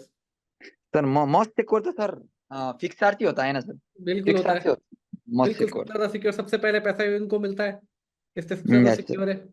ठीक है। यस। टास्क टू बताएं मुझे, in relation to the above investment form which may have a cumulative rights to dividends. ये इसका answer आप मुझे दे चुके हो थोड़ी देर पहले। सर नेटवर्क थोड़ा अटक रहा है सर, नेटवर्क थोड़ा मैं अटक कह रहा रहा हूँ उसका आंसर आप मुझे थोड़ी देर पहले दे चुके हो, टास्क टू का आंसर। है। यस सर, यस सर, आपने वो पिछले वाले टास्क एक सेक्शन में आपने पूछा था सर, ये वाला क्वेश्चन सेम यही था सर, सेम क्यूमुलेटिव यही राइट। था, यस दो सर। इत्तेफाक देखो, आपको बिल्कुल आंसर पहले से ही दिया हुआ है आपने इसका। ठीक है। Yes sir, option A sir. Task three बताएं इसका, इन रिलेशन टू ये द भी तो अबव सर सेम इन्वेस्टमेंट ही सर, फॉर्म। ये भी आया था। ये भी अच्छा, ये भी दे चुके हैं। ये भी आया था ना सर, ये वो बिल्कुल सेक्शन आया ए भी था। आया था सर ये क्वेश्चन। तो क्या था इसका आंसर? इसका आंसर सर ये सरप्लस कैपिटल पे तो ऑर्डिनरी शेयर ही बिल्कुल, दोनों का आंसर आप दे चुके एडजस्ट हो कर ऑलरेडी, सकते हैं ये सर। तो बहुत बिल्कुल ही पका पकाया हलवा मिल गया है आपको। सर ऐसा भी होता है क्या रियल एग्जाम में सर? लाइक हाँ सेम सेम होता है, क्वेश्चन। होता है, फ्रीक्वेंटली होता है, मेरे साथ हुआ था। मेरे लॉ के एग्जाम में हुआ था ऐसा कि ओके सेक्शन सर। ए में आपने तो जिस चीज बहुत को, बहुत साल पहले दिया होगा सर। हाँ सेक्शन ए में जिस चीज को मैं रिवाइज करके आया था, सेक्शन बी में तकरीबन वही वैसे ही मिलते जुलते आंसर आए थे, मेरे साथ हुआ था। लॉ ओ। का एग्जाम मुझे याद पड़ता है कि मैंने अपना एग्जाम जो है वो 48 मिनट्स में कर लिया था। वो अब तक रिकॉर्ड है, सबसे क्विकेस्ट एग्जाम था मेरा लॉ का, 48 मिनट्स में करके मैं बाहर निकल आया था। और सब जो है ओके। इन्विजिलेटर भी परेशान हो गया था कि यार क्या बच्चे ने पेपर छोड़ दिया है। ओ। इतना अच्छा स्कोर नहीं था मेरा, अराउंड 65 या 70 था, 65 68 था स्कोर, लेकिन मैं ओ 48 मिनट्स में करके मैं बाहर आ गया था एग्जाम को। 48 मिनट्स सर। जी। सर हमको तो नहीं करना चाहिए ना, हमको तो 2 आवर्स नहीं नहीं, पूरी पूरा एक्सरसाइज टाइम लो करना बेटा, चाहिए। मैं इसलिए 100% श्योर था क्योंकि लॉ का कोर्स में पहले अपने बैचलर्स में भी पढ़ चुका था। Okay sir, okay sir. ठीक है, तो पाकिस्तान का लॉ पढ़ा था, लेकिन पाकिस्तान का लॉ और यूके का लॉ बहुत हद तक सिमिलर चलता है, बस माइनर सी डिफरेंसेस थी, लेकिन कॉन्ट्रैक्ट लॉ का पार्ट बहुत ही सिमिलर है। तो ऑलमोस्ट 90 95 90% कोर्स कह रहे हैं मेरा पहले से कवर्ड था, और बैचलर्स में अच्छी तरह हम्म। कवर्ड था। तो मैंने ये रिस्क हम्म। लिया था, मेरा आप ही बेवकूफ़ी मत करना, एग्जाम में पूरे 2 घंटे निकाल के आना। Okay sir, okay sir. ठीक है। फोर ओके देखें, sir. In 2008 Jer was disqualified from acting as a company director for a period of 10 years। 10 साल की इसको सजा सुना दी गई है। The hmm. Company directors disqualification act 1986 for engaging in fraudulent और- trading। However, he decided to continue to pursue his fraudulent business, and in order to avoid the consequences of the disqualification order, he arranged for his accountant, Kim, to run the business on his instruction. Although Kim took no shares in the company and was never officially appointed as a director, he nonetheless assumed the title of managing director। ठीक है भाई, अब बताएं, task one देखें। अच्छा। तो sir like किम तो legally appoint नहीं, ऑफिशियली अपॉइंटेड तो नहीं है सर। हम्म। पर वो उसका इसलिए सर मुझे लग रहा है सर ये डीजोर डायरेक्टर तो नहीं है सर। हम्म। डीजोर डायरेक्टर तो ऑफिशियली फॉर्मली ऑफिशियली अपॉइंट होता है सर। बिल्कुल। तो दूसरा क्या ऑप्शन रहेगा आपके पास? Team to run the business on instruction, तो उसके इंस्ट्रक्शन पे कुछ काम कर रहे हैं, तो लाइक नॉन एग्जीक्यूटिव डायरेक्टर भी नहीं हो सकता, ये दो तो नहीं है सर। तो सर मुझे लग रहा है सर ये लीगली फॉर्मली अपॉइंट नहीं हुआ है, तो सर ये डिफेक्टो डायरेक्टर होगा सर, किम सर। बिल्कुल बिल्कुल, फॉर्मली अपॉइंट नहीं होता, लेकिन एक्चुअली में वही कंपनी को लीड कर रहा है। और जेर यहाँ पर क्या होगा? Yes sir, yes sir. There sir, I will decide to continue to pursue this further business in order to avoid the consequence of this decision. तो सर लाइक जेर तो एक डिस्क्वालीफाई हो चुका है 10 ईयर के लिए, तो होगा फ्रॉडुलेंट क्या यहाँ? ट्रेडिंग के लिए। लेकिन तो कंट्रोल कर सर रहा है, अभी बैकग्राउंड से कंट्रोल कर रहा है। यस सर, बैकग्राउंड से वो लाइक किसी और से वो काम करवा रहा है, तो उसके हम्म। पास कुछ पावर तो है सर। तो सर वो उसका वो एक शैडो बन रहा है ना सर, लाइक वो तो डायरेक्टली बिल्कुल, उसको कोई भी पहचान नहीं सकता, वो तो एक तरीके से शैडो बन रहा है शेडो सर। डायरेक्टर है यहाँ पर। इसे मुझे लग रहा है शैडो डिटेक्टर होगा बिल्कुल, ठीक है, ये सर। भी सही किया है आपने, बिल्कुल करेक्ट, रीजनिंग भी सही दी है। टास्क 2 देखें। Which Which of of the the following following characteristics? Characteristics apply to non executive directors? एक हम्म कैरेक्टरिस्टिक है सिर्फ। Which of the following characteristics apply to the non executive? ये डे टू डे पे तो नहीं होता है sir, day to day hmm. होता है। They have contract of employment with the employ, ये तो कॉन्ट्रैक्ट तो मुझे लग रहा है ये भी नहीं होता है। Hmm. They attend but do not vote it, ये वोटिंग तो उसके पास वोटिंग राइट्स तो होता है सर, लाइक वो इसलिए sir fiduciary duties to the company, they owe fiduciary duties to the company. Fiduciary duties क्या होती हैं? Fiduciary duties best interest of the company sir, ये होता है सर, बिल्कुल लाइक बिल्कुल, तो बेस्ट बेस्ट इंटरेस्ट इंटरेस्ट में ऑफ तो द काम कंपनी। करते हैं वो। तो ये तो बहुत फिजिबल पॉइंट है सर, इसलिए ऑप्शन ये होगा सर। ठीक है, ये भी सही, बिल्कुल। अब तक आपने जो है वो सेक्शन बी में एक भी गलती नहीं की है, माशाल्लाह, जबरदस्त। Yes sir. ठीक है, आखिरी क्वेश्चन पे आ जाए इसके। Fran Graham and Graham registered a private limited company, iron limited, in January 2009, with each of them becoming a director of a company. इन्होंने 2009 में एक कंपनी फॉर्म की, सही है, और दोनों हम्म डायरेक्टर बन गए। Although the yes, company did manage to make a small profit in its first year of trading, it was never a great success, and its second year of trading, it made a loss of £10,000. At that time, Fran said he thought the company should cease trading and be wound up. Graham, however, was insistent that the company would be profitable in the long term, so they agreed to carry on the business, with Fran taking less of a part in the day-to-day management of the company, although retaining his position as a company director. In the course of next 3 years, Graham falsified Iron Limited's accounts to disguise the fact that the company had continued to suffer losses, until it became obvious that he could no longer hide the company's debt, and that it would have to go into insolvent liquidation with debts of 100,000। हुआ ये कि भाई दो partner थे, पहले साल थोड़ा सा इनको प्रॉफिट हुआ, दूसरे साल उन्होंने 10,000 का लॉस किया। जब 10,000 का लॉस किया तो फ्रेंड ने कहा कि भाई मैं तो साइड में हो रहा हूँ, कंपनी बंद करते हैं। तो ग्रैम ने yes उससे कहा sir. कंपनी बंद नहीं करते, लॉन्ग टर्म में जो है फायदा हो जाएगा। तो फ्रेंड ने क्या किया, वो बस एज अ स्लीपिंग पार्टनर चला गया, डे टू डे उसने मैनेजमेंट छोड़ दी, लेकिन अपना हम्म, टाइटल रिटेन किया उसने डायरेक्टर का। हम्म, yes sir. ग्रैम ने क्या किया, ग्रैम ने मजीद 3 साल नुकसान किए, लेकिन अकाउंट्स फॉल्सिफाई किए, झूठे अकाउंट्स बनाए, ताकि वो ऑब्वियस ना हो, मतलब दिखाई ना दे। लेकिन हम्म, तब तक ये काफी ऑब्वियस हो चुका था कि कंपनी अब बिल्कुल खत्म हो चुकी है, इस पर डेट्स बहुत ज्यादा है, अब कंपनी के पास इतना बिजनेस नहीं है। कंपनी लिक्विडेशन में गई, और उसका अब जो डेट्स थे वो थे 100,000 के। ठीक है, केस समझ yes गए? yes sir, got it sir, good case comes. Task 1 देखें। Identify which of the following categories of directors applies to each of Jir and Kim. अच्छा भाई। Okay sir. तो सर फ्रॉडुलेंट ट्रेडिंग, तो sir fraudulent trading पर तो हम दोनों, civil भी होता है क्रिमिनल भी होता है सर, बिल्कुल होता है। फ्रॉडुलेंट ट्रेडिंग पर एंड रॉन्गफुल ट्रेडिंग पर।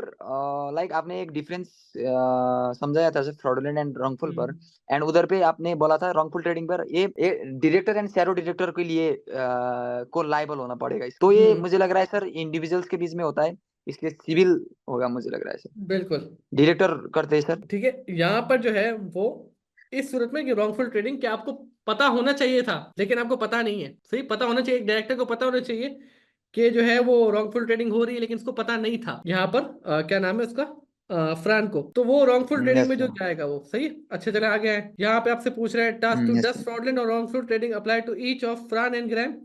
फ्रान पे क्या अप्लाई हो रहा है यहाँ पर? फ्रान जो है, फ्रांस पे सर, यस सर, फ्रांस पे सर रॉन्गफुल ट्रेडिंग अप्लाई हो रहा है सर। क्यों हो रहा है?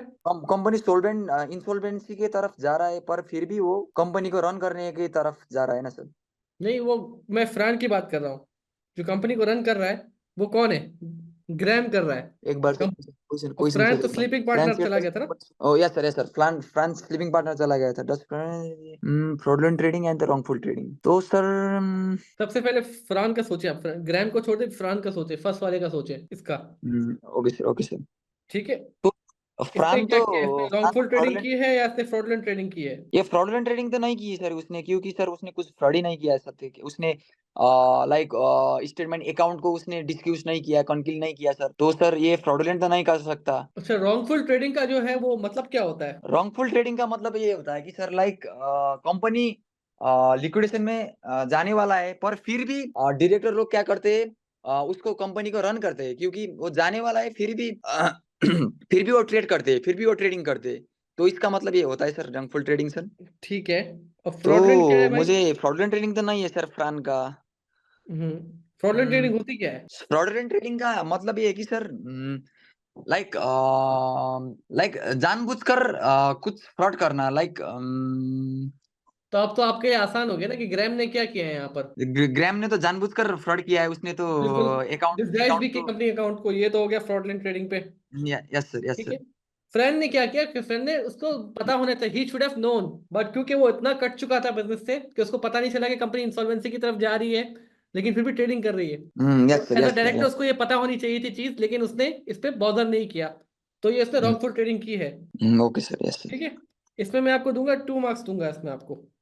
Okay sir, okay sir. सही है, इसमें आपने एक पॉइंट मिस किया है आपने। Yes sir, yes sir. ठीक है।